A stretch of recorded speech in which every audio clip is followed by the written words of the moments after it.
മുല്ലപ്പെരിയാർ ഡാമിലെ ജലനിരപ്പ് ഓഗസ്റ്റ് 3-ാം തീയതി വൈകിട്ട് 4 മണി വരെ 131.75 അടിയാണെന്ന് കളക്ടർ അറിയിച്ചു. ഡാമിന്റെ ഇപ്പോഴത്തെ റൂൾ ലെവൽ പ്രകാരം ജലനിരപ്പ് 137 അടിയിലെത്തിയാൽ മാത്രമേ ഡാം തുറക്കേണ്ടുന്ന സാഹചര്യമുള്ളൂ. നിലവിൽ ഡാമിന്റെ വൃഷ്ടിപ്രദേശങ്ങളിൽ മഴയും ഡാമിലേക്കുള്ള നീരൊഴുക്കും കുറഞ്ഞിട്ടുണ്ട്. ഷട്ടർ തുറക്കേണ്ടുന്ന സാഹചര്യം ഉണ്ടാവുകയാണെങ്കിൽ അതിനുള്ള എല്ലാ മുന്നൊരുക്കങ്ങളും ജില്ലാ ഭരണകൂടം സ്വീകരിച്ചിട്ടുണ്ടെന്നും കളക്ടർ വ്യക്തമാക്കി. ജനങ്ങളെ ഭയപ്പെടുത്തുന്ന തരത്തിൽ സോഷ്യൽ മീഡിയയിൽ വ്യാപകമായ പ്രചരണം നടക്കുന്ന സാഹചര്യത്തിലാണ് വസ്തുതകൾ വ്യക്തമാക്കിയത്.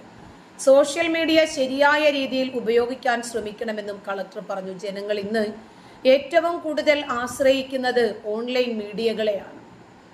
കാരണം മുഖ്യധാരാ മാധ്യമങ്ങൾ രാഷ്ട്രീയവും മതവും കലർത്തി വാർത്തകൾ മുക്കുമ്പോൾ ഇതേ